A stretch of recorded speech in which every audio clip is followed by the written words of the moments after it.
All right. Hi, guys. Well, thank you so much for talking to me. I really love this show and the original.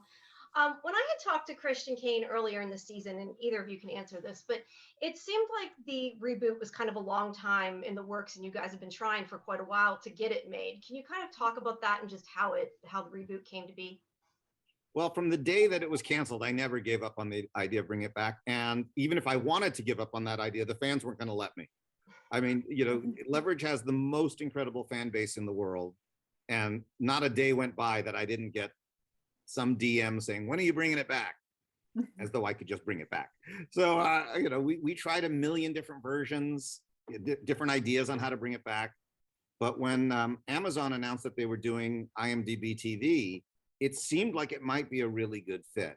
And I sat down with them a little over 2 years ago, and we started talking about it and exploring, how could we do this together? What would make sense? What story would work? And when we finally landed on Redemption, we got that green light that we were so desperate for, and we got to bring the show back. And it was incredibly satisfying.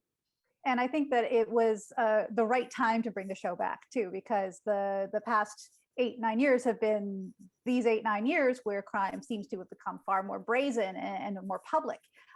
So what can we possibly do about that? Well, as TV people, we can bring back Leverage and have them kick bad guys' butts. All right. Well, I'm definitely glad you did. I was probably one of the people that tweeted you at one point or another. I'm thinking a long time ago. So my one question though is, obviously Timothy Hutton didn't return. Was there ever talk of recasting rather than changing it the way you did? No. I mean, Tim Hutton was Nate Ford. I mean, there's no getting around it. We weren't going to switch Darrens. It didn't make sense. But also, more importantly, the original Leverage was a show driven by revenge. It was a very sad story of a man who lost his child, and that drove him deep into his alcoholism and ruined his marriage. And he was driven by revenge. It was a crusade. And at the end of 77 episodes, he finally found peace. And it really felt like we had completed that story. Yeah. So to just make Nate Ford angry again didn't really work when we tried it. And what seemed to really work was the idea of, all right, if we're bringing the story back, let's have a new engine that drives it forward. And instead of as dark as a revenge story, let's try something a little more optimistic, like a redemption story, and see where that takes us. And it turned out to be a really good motor to create new episodes and to drive the show forward.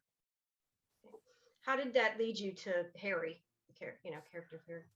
Well, it's sort of the Harry character is born out of the fact that we've noticed that crime is no longer necessarily doing something that breaks the law, but it's starting to feel like people are more manipulating the law to get away with what they want and to steal your house and to do all this other stuff. So we wanted to create somebody who had been on the other side of that line. And the idea of Harry as a corporate lawyer, somebody who has actually manipulated the law for these people and knows all those tricks, to come to the realization that he's actually been bad this whole time. It's kind of like it's very hard to change your mind about yourself, and the fact that he did it is and wants to change is mind-blowing. It's very difficult to take those steps, and our Leverage team, at least thankfully, is there to help him on his path. Otherwise he would have just ended up in jail for stealing a painting. Right. One of the things I always really love about this show is that it's very, I don't want to say it's always positive, but just it makes you feel good. At least it does to me. It's not like a really dark show. Was it important to you to kind of keep the same tone, and was it difficult to keep the same tone? It's a tightrope walk to do the tone, but it had been so beautifully established in the first 77 episodes. And yes, it was very important that we keep that up, because without the humor in the show, if you stripped out the humor, it's actually a really dark show. It's about people being exploited, and it's about very unfortunate things. So it was important for us to keep that humor intact, and luckily we had a really good template based on the previous 77 episodes. I also think it's a big risk to play around with the ingredients of a recipe. I've seen a lot of reboots. Some have worked and some have not. And sometimes I think that they cynically disregarded the original too much, and to me, it's if I go back to a restaurant I haven't been to a long time and I'm ordering my favorite dish there, I really hope they didn't change it too much. It becomes very disappointing. And there are certain changes we had to make, but we really wanted to honor the spirit of the original show. And it was a huge part for us. And trying to make sure that we can nail that tone was probably the most difficult part of the entire endeavor, because again, we deal with some very dark things on the show, but yet we want this to be a positive experience. Was there anything else that was different, kind of just about production wise, doing it a second time around, that caused new challenges? Well, shooting during most the of the pandemic. yeah, the pandemic was kind of the big challenge this time around. Yeah, bit unforeseen. Do you think that all the episodes being released at once, did that make you approach it any differently? Well, we didn't really know how IMDb was going to release it while we were making it. There was talk about putting it out as a weekly. There was talk about breaking it into part. So we really weren't sure as we were doing it how it was going to be presented. But this is a whole new world. Advertising supported streaming is really just kind of coming into its own now. And this is somewhere where we really relied on the experience of Amazon and their people to educate us, because I think we're from a background of broadcast, which is a very different animal. So IMDb TV has been tremendous partners through this whole thing, and they've been very patient with us, and they've been educating us on this world, and it's been a really exciting and interesting experience. I mean, we didn't know if this was going to work. We didn't know if the fans would embrace this new version, and when they did, in the kind of overwhelming love that we're seeing, it was a surprise, and it was really exciting.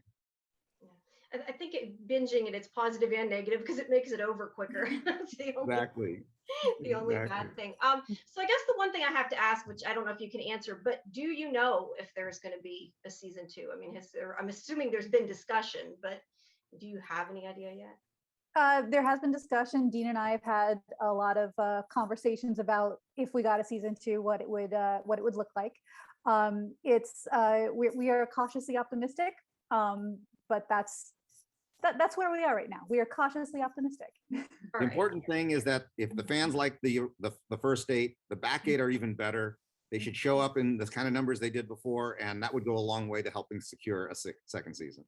Right. I think the finale is my favorite. That one was really awesome. Which leads me, I want to ask, for the people who haven't seen it, can you maybe tease a bit about how RIZ is going to be important in the back half of the season still? Well, RIZ is they show up as our antagonist. Let's put it that way. They tend to pop up in small ways and then in very large ways towards the end of the season.